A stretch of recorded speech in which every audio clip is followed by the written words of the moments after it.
Hey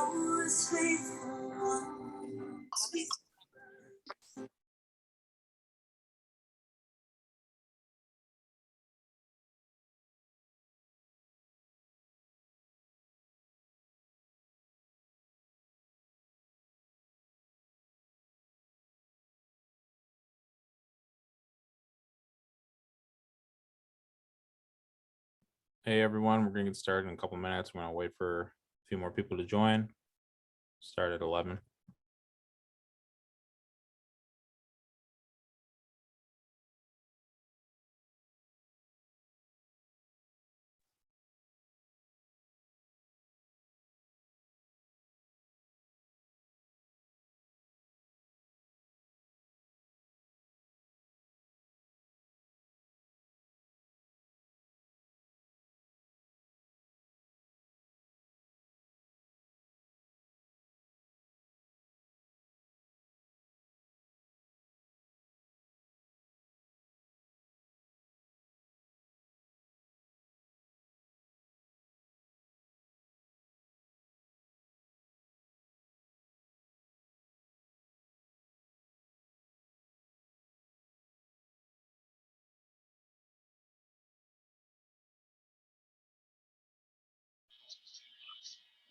Yo, Alex. What up? Yo, you straight sending me stuff. What? So you straight sending me stuff. A few of the pages I follow, I have to screen record and send them because they're private and you don't follow them. Uh-huh.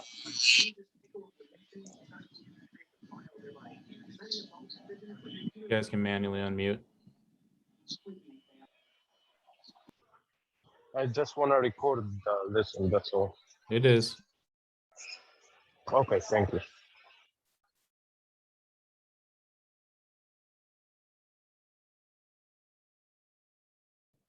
2 more minutes. See if anyone else joins. Got a couple more people that just joined.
All right, Jose, you're good to go.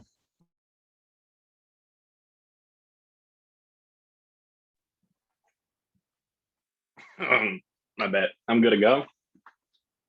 Yep. So a lot of this is truly just to teach you guys what I look for in the cues and how I truly try to capitalize. I wouldn't even say on the first 30 minutes. I would say honestly the first 5 to 10 minutes of the market to try to lock in profits and just build up consistent gains.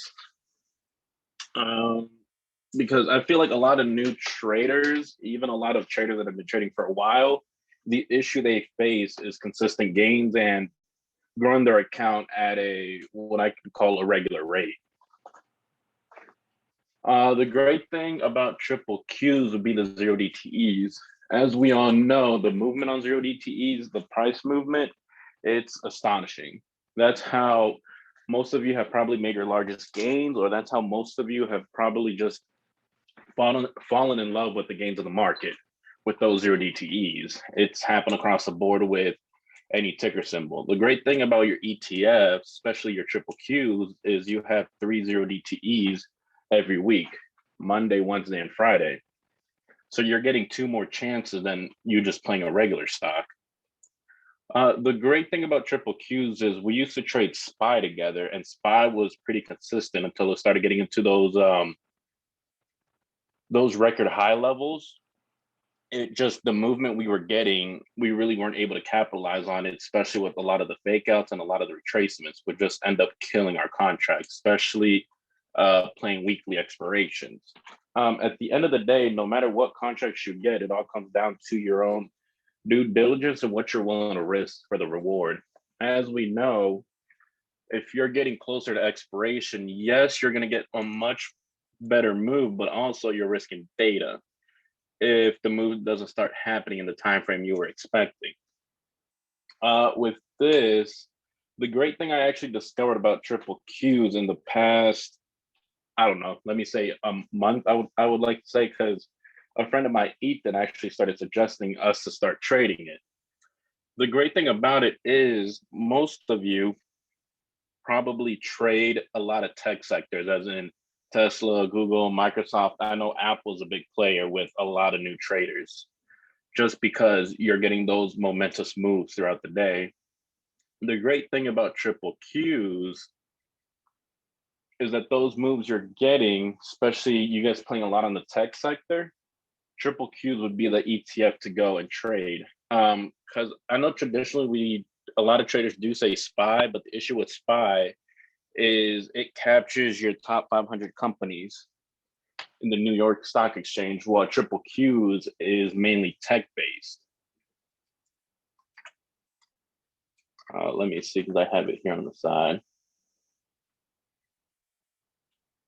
Yeah, because triple Q's holding, 13.39% of triple Q holding is Apple, 10.76% is Microsoft, and 10.66 is Amazon.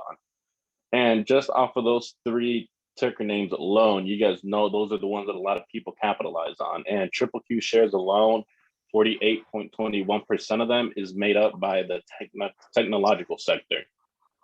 Communications and consumer is probably around 20%, so nothing too large.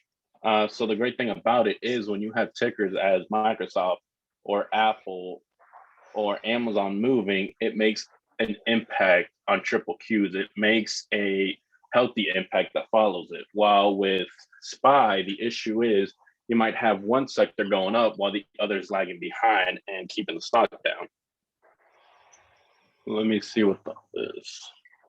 So you mean Microsoft and Apple is more with triple Q than Amazon? Like if I have to be see if triple Q is going up, I have to be focused on Microsoft and Apple more than Amazon? No, so the thing that I'm saying is, have you ever tried to trade SPY? No, usually triple Q. Okay, well, because the issue is, like I said earlier, sometimes for the people that have traded SPY here, there's been times when tech is running, but SPY is lagging behind. And that's because it's due to another sector falling, failing, or lagging behind.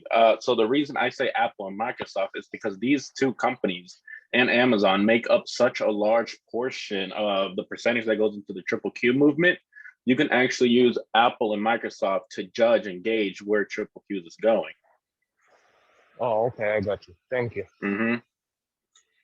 As like with SPY, you can't fully know that at times. So I do know there's a few of you that traded triple Qs on Friday and capitalized off of it.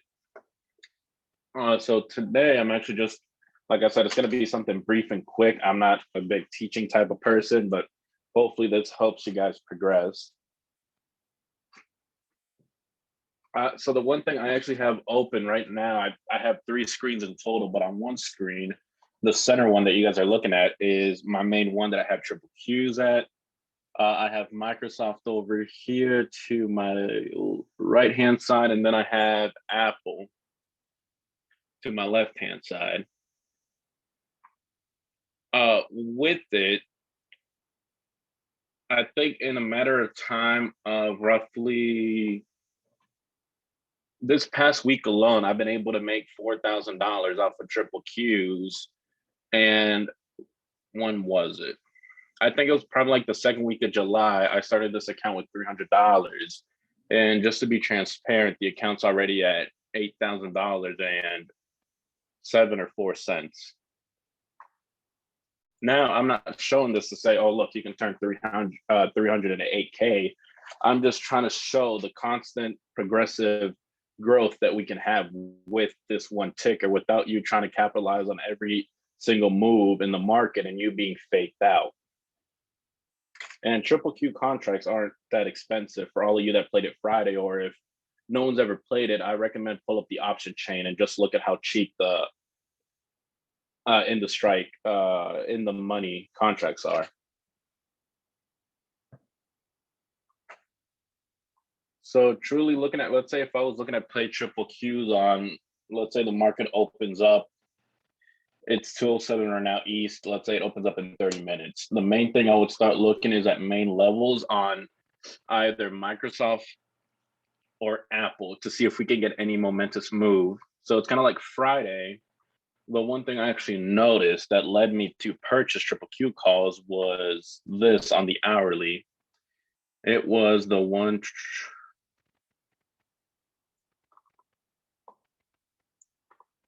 It was the 148 level. This level I spoke to you guys on with a few people. Main reason with this level that I was looking at Apple is just the touch that we are getting, and from the looks of it, even if you go farther back,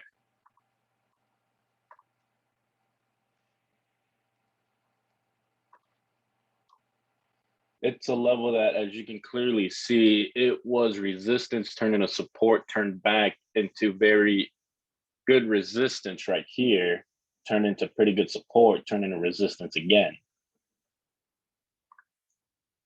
With Microsoft, the one thing that actually caught my eye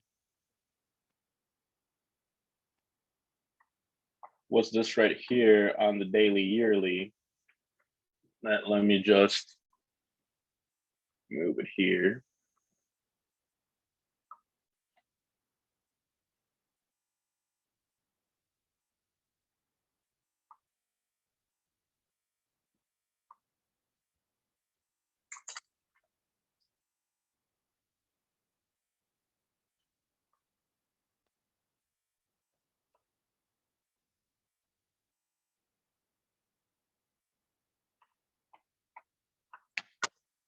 Microsoft, the interesting thing I saw that I actually called out and I actually spoke to, I think I told Bernie about it, was the MACD crossing on the yearly. So if we take away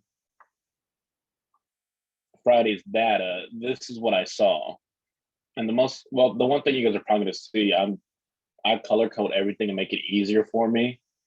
Just with the data I'm processing, this is my MACD right now.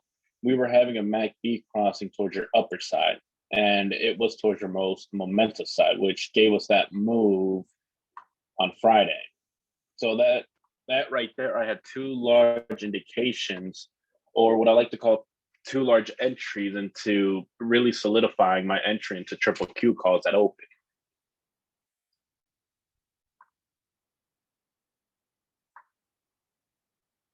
And with triple Qs, like I said, I don't have anything advanced or like a trick in my sleeve to teach. Everything's pretty basic. You guys have gone through this. For the people that are learning, you've probably seen YouTube videos about it, whatever training course you thought about it.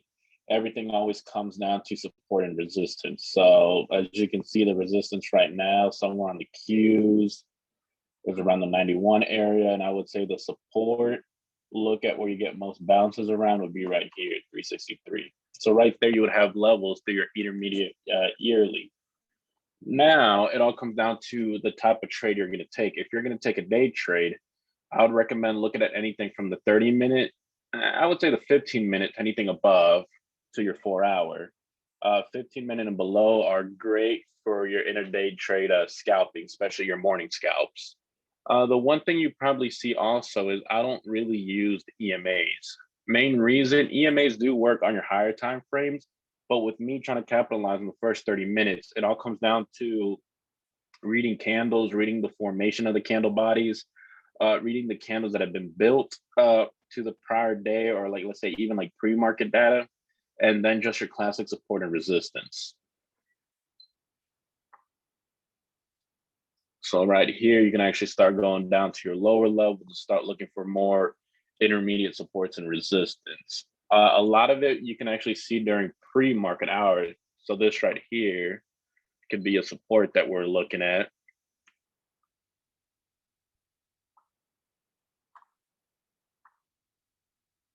And then on the 15, we just have that resistance right here.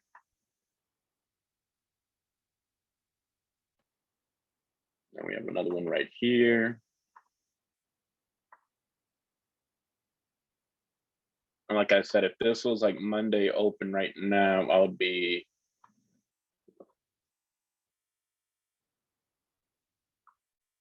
this is what I'll be looking at in total. And especially for scalps, I'll be looking at break of around the 368.10 area more sufficiently, and probably a break of this for shorts.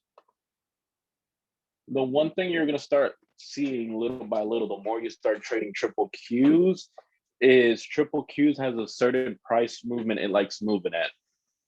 Triple Qs likes moving between 20 to 30 cent increments, which is pretty aggressive, but it's also a thing that can keep your contracts alive. And the thing about it is, if you go more out of the strike, out of your strike contracts, you do start taking a larger hit on stuff like that. But compared to the two, this is actually what I want to show also.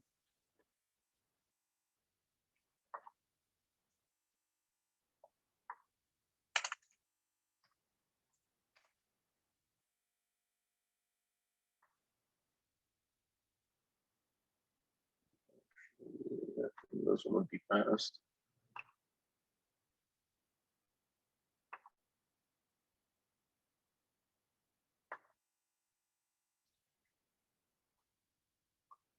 If you put triple Qs and SPY together, these movements, you actually get more movements that you can capitalize way greater on the triple Qs, and you can actually get a higher percentage return than on SPY.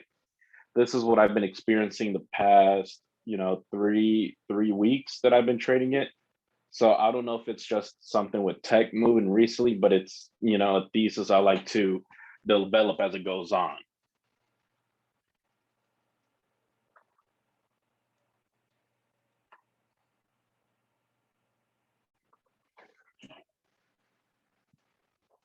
And yeah, truly triple Q is built for any size account, large or small. But I know somebody that was trading triple Qs on an account that's like 22,000, and also somebody that was trading it with, I don't think Paul, oh no, Paul's not here, but he was running a small account that I think he grew by like 80% or 50% on that day alone on Friday.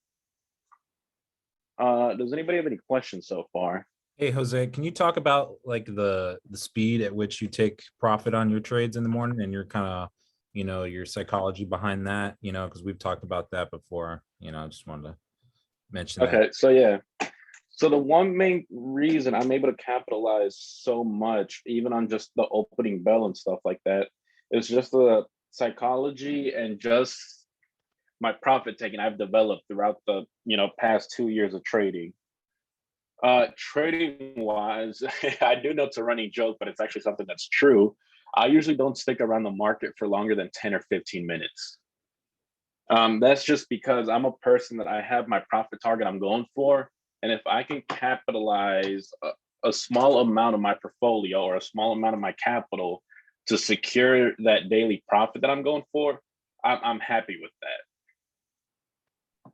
But with this week I start with 150 and mostly I go for 800 plus because of triple Q this week. Wait, you trade with 800 contracts? No. I mean, I start with $150 this week. Now I am at like 800 plus.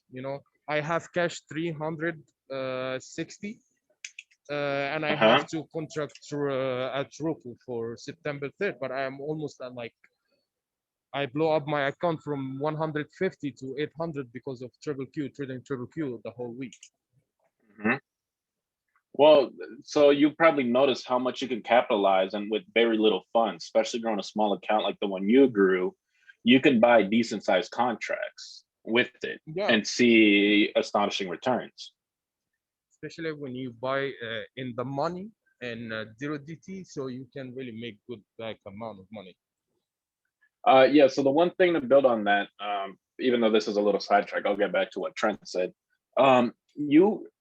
If you want to capitalize on maybe a 50 to 70 cent move, I would like to say try to play as close to in the money as you can and to whatever your account can allow.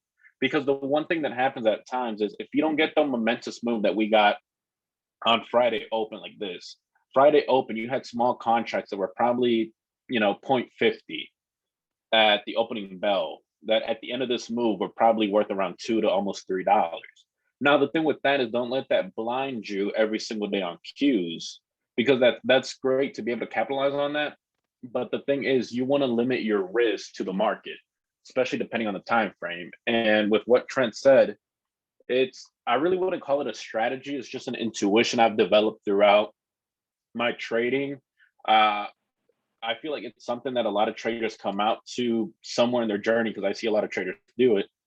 Capitalizing on much as you can of the move, which, sizing up a great amount, like 10, 20, 30 contracts, whatever your account allows you to grab that move and truly capitalize on it. Because, let's say if you buy one contract and you made 30%, it's like, cool, you made 30% on one contract. But now if you had 10, that 30% gets multiplied by 10. With it, I can actually go through a few of my fills on Friday. Let me see this right here. Yeah, so at Friday, at around 930.12, I bought 50 contracts at 1.00 on triple Qs. And then around 932, I sold those contracts for 9.38. Now, those contracts did end up probably selling for around $3. But like I said a few minutes ago, I'll rather capitalize and lock in my profits early in the morning, because that truly helps your psychology throughout the day, knowing that you have profit in your hands. Because a lot of things that leads to unhealthy trades or boredom trades is you not having any money or you not being able to make any money. Now, this is not me saying, go and trade open every single day.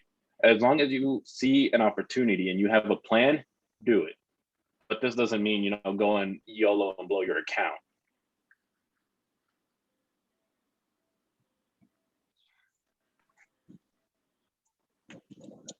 And the great thing about sizing up with a large amount of contracts is even as the move's happening upwards, you can start scaling out of it. It all depends on the percentage. Some traders, once they hit their profit target, they scale out 50% and then, let the others run.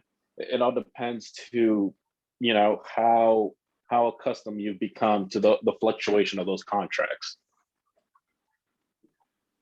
Hey, I'm sorry if I missed it. Would you mind going over one more time what it is you look for to determine whether you're going with the, with the open, what you look for pre-market? So a lot of it honestly is just your supports and your resistance on your Apple and your Microsoft to see if we're getting any momentous move.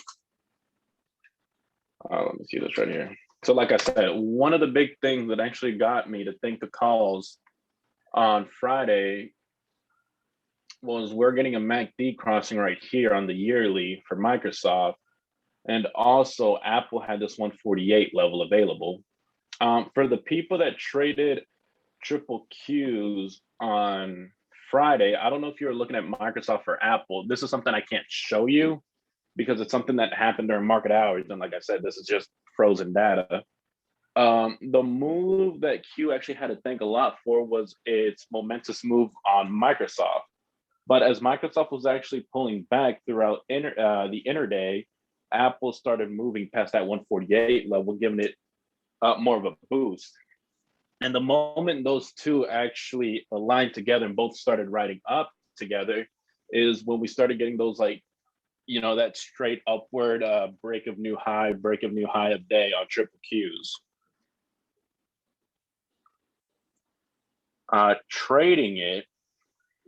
Trading it is mainly just you plotting out your supports and your resistance. Like I said, if you're going for a day trade, I would say, mark your supports and your resistance anywhere from the 15 to above to your 4 hour. If you're scalping, anywhere from like maybe the 15 below, look at your 4 hour and your 30 minutes to try to get some foothold if there's any, great moves right there. As you guys know, this is basic day one trading.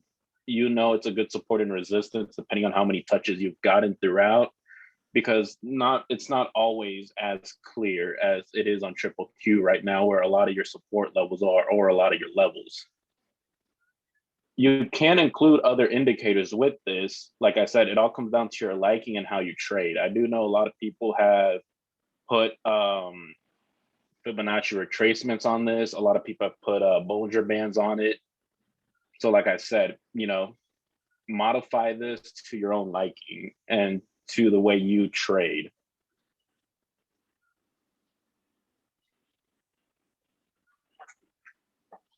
So I don't know if anybody else has any questions, because when I talk, I'm kind of like all over the place. I have a quick question. When you're doing your orders, are you doing limit or market, since you're getting in so quickly and out so quickly? I do limit.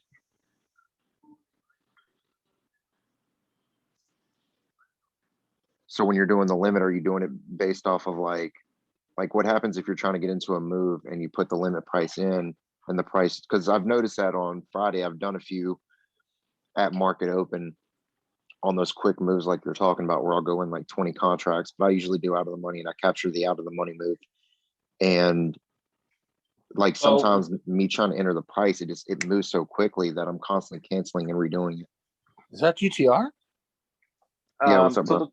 No more. What up, bro? So the thing with the limit actually comes down to something very small. Because the thing is, contracts do adjust on the first few seconds of the market. I would say between the first, I don't know, maybe 5 to 10, maybe 5 to 15. Mm-hmm. So a lot of it is truly trying. A lot of it comes down to your conviction, getting into your play before the large movement starts happening. Because the thing is, especially if you're trying to buy a limit contract while the move is happening, it's just, you're having such an IV move, you're having so many factors thrown in there that of course your contract is going to act erratic. Because it's probably happened to many people when, just as an example, let's say stock XYZ, you send a limit order of, buying 10 contracts at once. But the moment you open it, it's like, cool, you go in and then you get filled, and you got filled at like, let's say 110. But then a few seconds later, the stock drops, and, the stock right now, the contracts are going for like 0.80. It's just one of those things that if you're expecting a momentous move, it comes down to your conviction. And let's say if it does start pulling back and stuff like that, if your move is still valid, what I mean by that is, like, if your indicators are still there, if the due diligence you did is still showing you a analytical move towards, you know, upside, downside, whatever you're playing, one thing you can actually do is you can size in on it, you know, buy more contracts to bring your average down. Now, the thing with doing that, it's a little dangerous too, because as traders, if the move starts going against us, the moment we enter, our ego takes over. Especially if you've been on a winning streak or something like that, your ego is going to take over to say, "Oh no, size down for bigger gains." And then next thing you know, you've sized down 2 to 3 times, and then you're down like 60%. And instead of saying, you know, cut it and capitalize on whatever money you have left over, the ego takes over again, saying, "Oh no, look, I'm already down 60%. It can't go down anymore. I'm gonna ride it out." And as you guys know, it happens a lot. Now with the limit order, I would just have to say it comes down to conviction at the end, because there's times when I jump into moves way before any other trader around me does, just because, you know, I'm confident in the due diligence I did, and I'm just confident in the move I'm capitalizing. That's the way I've been able to secure an extra 5 to 10% before anybody else enters that position. Makes sense. I know it's pretty much impossible to go over a candle of what you look for in entering a candle, but like hypothetically speaking, just looking at the chart here, would your entry be the top of Thursday's high for the getting in the morning? So actually, my entry on Friday was mainly candle body construction. What I mean by that is, let me try to find a candle.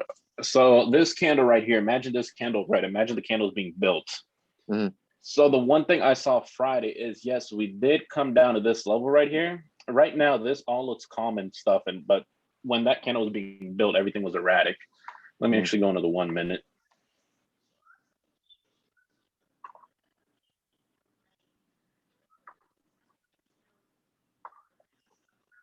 So the one thing I saw was just, well, it was 2 things that actually led me to, 1, hold my position, and 2 was getting it. 1 was this rejection that we got at this level right here at 364.8. While the candle was being built, as you know, opens right here, closes right there. The bounce I had at that level was just momentum, especially the volume coming in. And then what led me to still hold my contract, even when it went up a little and came back down and touched right here, was a double touch that we got around this 364.74 area. But also on Microsoft, we were starting to break out of a slight asymmetrical triangle. Apple was lagging behind in the morning, but like I said, the great thing about having these 2 indicators, Apple and Microsoft, is just that it gives you 2 gauges to almost try to like peek into the future triple Qs. And Microsoft, the bounce it had was just amazing. So I don't know if that answers your question on what I was thinking and how my play went through. No, it does, because I mean I can see the balance. Can you zoom out just a hair so I can see a little bit more of the pre-market on it, or go over one of the 2? Okay, yeah, I see what you mean. Yeah, so the pre-market level you have right here would be this, that you can actually mark that as, you know, breaking support, or I mean, my bad, breaking resistance. There are a few people that actually got in of break a pre-market high in Qs, but a lot of those people, when they held 3, even through the second retouch right here, they were still able to capitalize a good amount. And at the end of the day, I always say, you might not like the percentage return of your investment, but green is green. Now, the reason I've been able to capitalize so much on triple Qs is because I've almost been religious, you know, to it. What I mean by that is, like, I've traded it every single day. I haven't let my eyes veer off of it. Now, because the issue a lot of traders have, especially a lot of traders trying to rebuild an account or try to build a sustainable, you know, a sustainable trading life, you know, you making gains and growing your account at the same time, is if I tell you guys, hey, look, trade triple Qs for 3 weeks, don't trade anything else. I already know 50% of you are going to fail on day 3. The moment you see someone send a signal about, oh, you know, trade stock XYZ or whatever. Now, the issue is not, oh, cool, did you make money or did you not make money on this other stock that somebody shouted out? The issue is you don't stick to your trading plan. You know, even if you do say, I'm going to trade this stock for like X amount of time, you never do it, because the moment you start getting good returns and you start making, like, let's say triple Qs, you traded it for a week, and every single day you made between 20 to 30% return. And then starting next week, you're like, oh, cool, everybody's hyping up, Tesla, Amazon, or whatever. Yeah, the issue with those big names is the contracts move at such a higher rate that you can literally wipe out the whole profit you made that week, the previous week, the whole profit you probably made for a whole month, or even blow accounts just chasing something that you didn't prepare for. Right. That makes sense. Let's see. Anybody else have any questions or concerns? Because like I said, I do know I'm all over the place with stuff.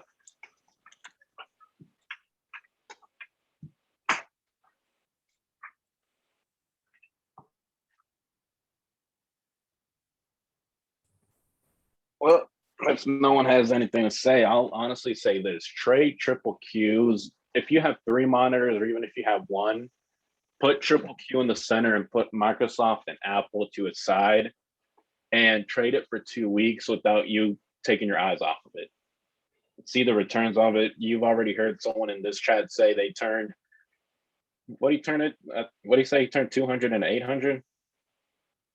Like, imagine that. The thing about it, it's like growing small accounts is not an issue. Now, the issue is when you start getting into larger money is you not letting your capital escape away from you. The one thing I did want to go over was actually my trading rules that I have. One of my trading rules, actually, the main one that I would say has to a credit to a lot of me growing the small account, even with me not having a lot of time available, would be I never risk more than 50% of my previous day profit. What I mean by that is, like, let's say Monday, I made $600. Okay, Tuesday, I've already lost 300. Right there, I have to take accountability. What I mean by that is I have to take accountability of, okay, I'm already at a negative 30% from the previous day's profit. Am I going to stop trading? Am I getting too emotional, or am I going to start revenge trading? Because the issue with a lot of traders is the moment you take an L, you try to go back and make it back up, and it doesn't work that way. It's like, cool, if you take an L one day, maybe plan for you to make that L back between 2 to 3 days. Don't try to push a full recovery and the very next day, because that can lead to a very bad habit. Also, if you're going in for a scalp and you say, oh, cool, my scalp is only going to be for like 5 minutes, 10 minutes, or whatever, I'm just going in for that quick profit. Don't let your scalp turn into day trades, because that's going to start building a bad habit of you flip-flopping around too much on your trading strategy. Now, I'm not saying you can't do it, because I do know there's a lot of traders that go in and scalp and it does end up turning into a day trade. If you decide to do that, it has to be on factors of, do you see a continuation? Do you see an analytical, continuation? Or is it truly just because there's traders that have certain gut feelings on the market and they can rely on that?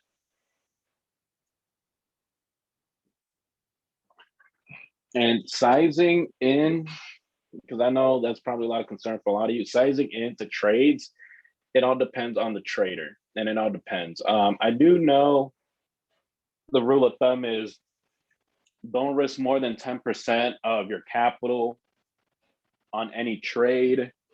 If you have $1,000, only risk 200 per trade. You have 5 trades, you can make 20-30%.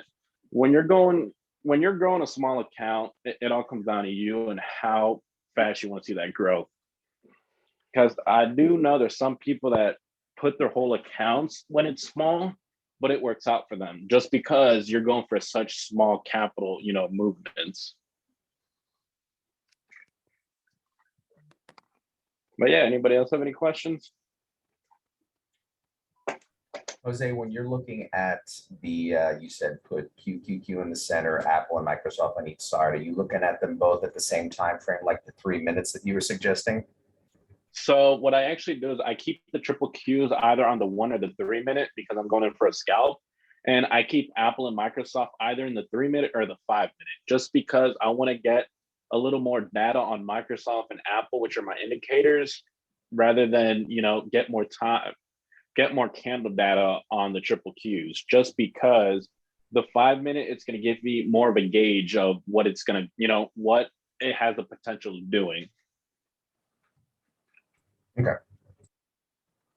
For the person that asked, I always trade next to the expirations. You know, if it's Monday, I'm trading 0 DTs. If it's Tuesday, I'm trading Wednesday's contracts. If it's Wednesday, I'm trading 0 DTs, so on and so on. I like to capitalize on the gains as much as I can. But that's just me. I'm I'm a risky crackhead for those gains. No, I'm not saying do it either yourself, because I do know some people blow up their account because they overhold. But yeah, any more questions?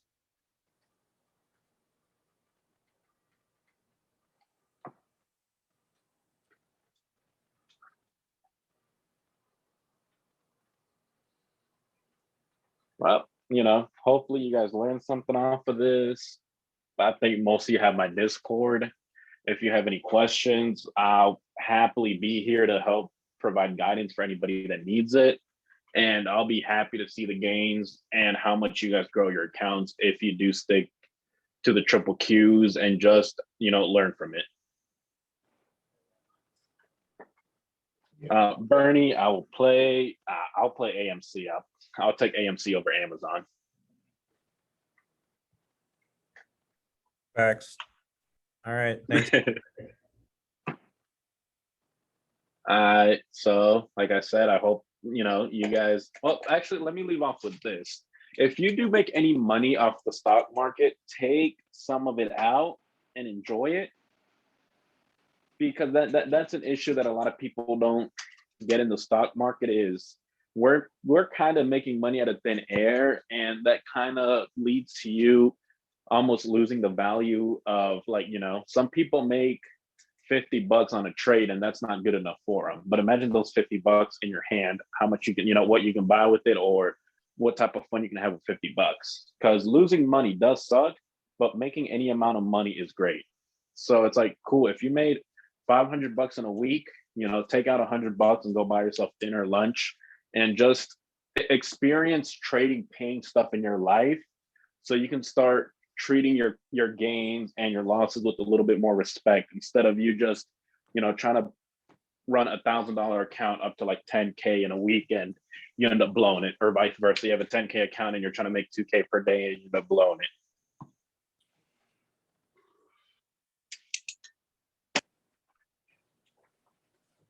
But yeah, I think that's it. Trent, I don't know. Do you want me to say goodbye for the recording? Goodbye.